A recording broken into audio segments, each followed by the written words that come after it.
Hey guys, welcome back to my channel. So as you can tell by the title, this week's episode is just a little heavy, just a little bit, but I feel like it's much needed, especially in light of New York's decision to allow abortions up to term.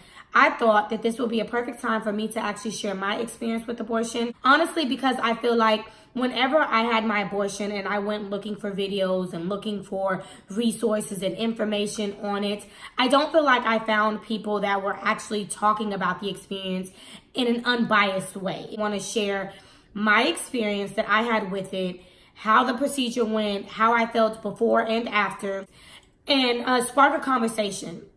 Because I think to say that we are going to allow people to have abortions up to term, I feel like there's a moral standard we need to have. And to abort a baby up to term, like who's to say after that you can't kill your 1-month-old baby because you're over it already? You know, it's like if you can make it all the way up to the 9th month of your pregnancy, baby girl, just finish it off.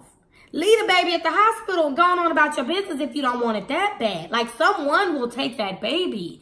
There are plenty of people who need a baby. So while I don't feel like abortion is the answer, I also, because I've had one, I feel like I can't say it's not the answer, right? Because then that would be hypocritical. So ultimately, I'm just going to share my experience and share how it was for me and how I handled it. I thought first I would give you guys a poem that I wrote after having my abortion. And the poem just kind of represents the emotions I was feeling before, after, and during my abortion. So, like to hear it?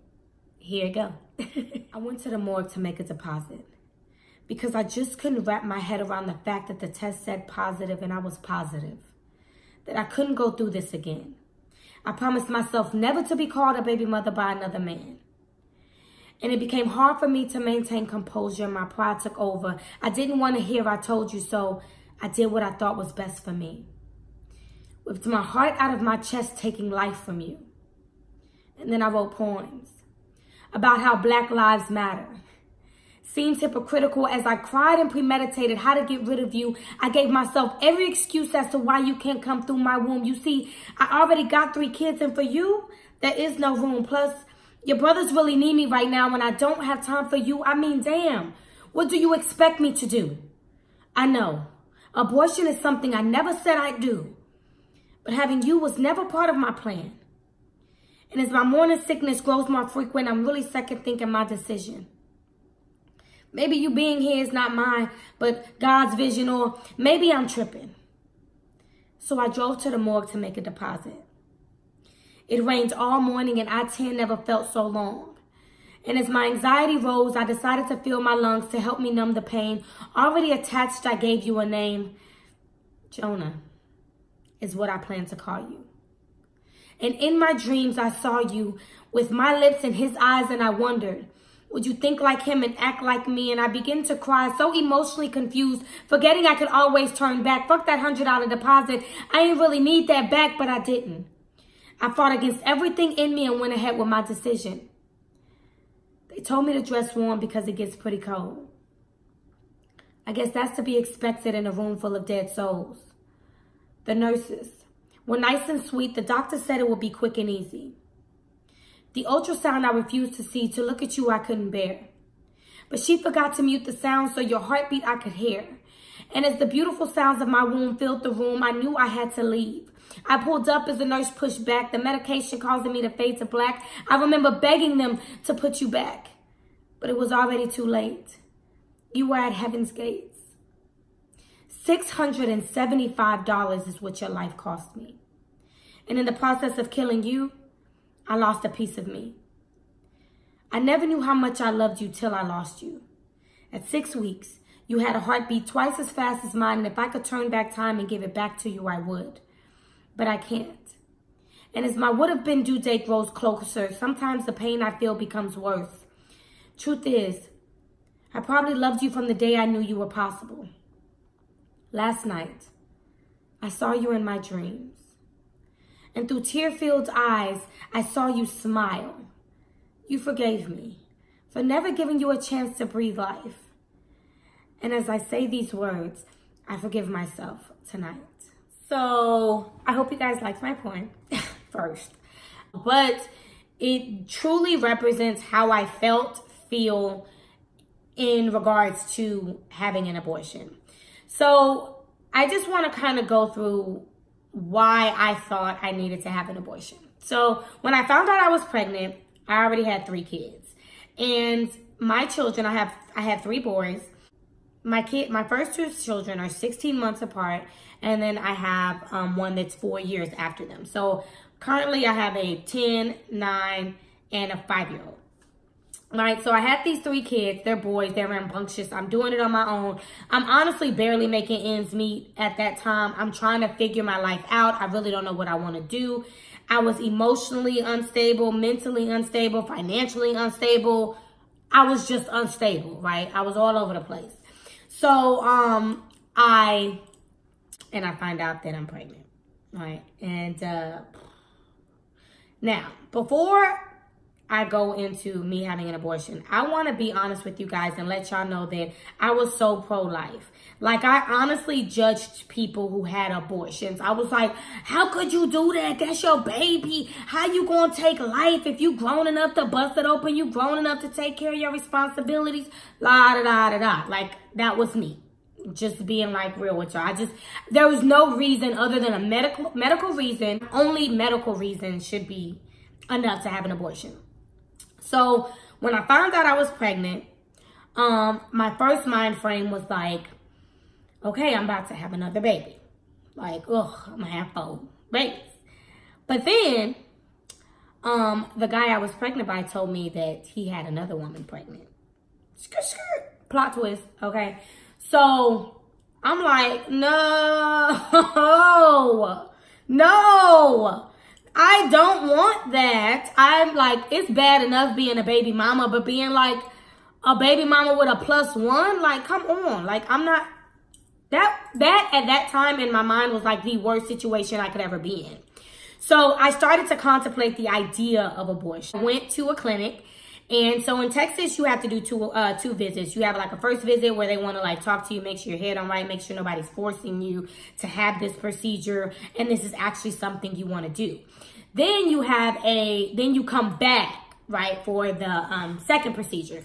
And so I went to this first clinic and it was sketchy. I ain't gonna lie. It was sketchy.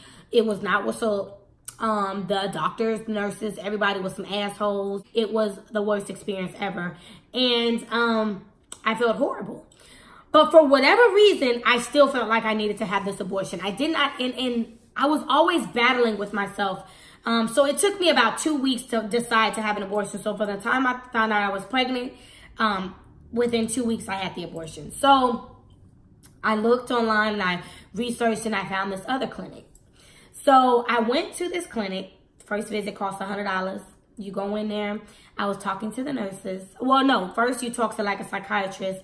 She was very sweet. She was very nice. She just asked me questions like, was someone forcing me to have this? Had I considered adoption? Was this my first pregnancy? Did I have a support system?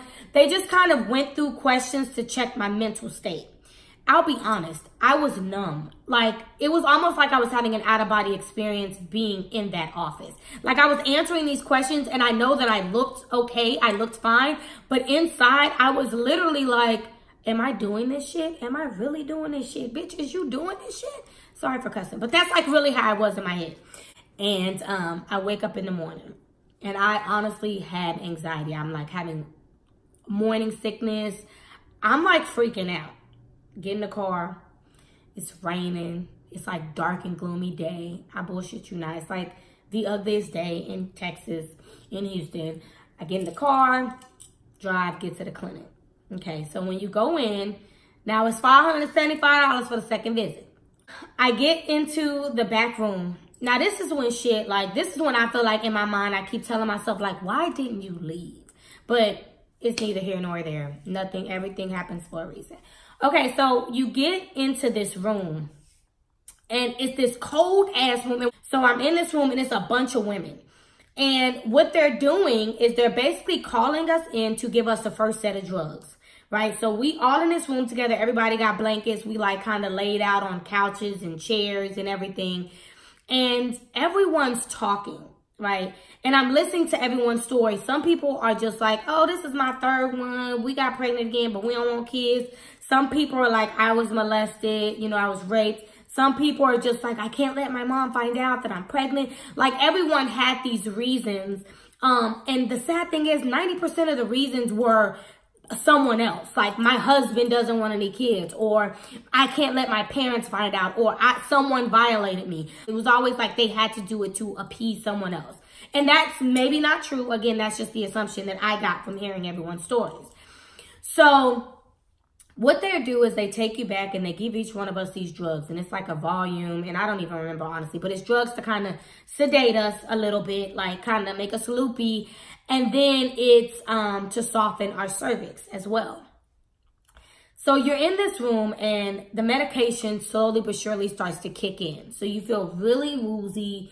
You can't walk, so they like kind of like walk with you.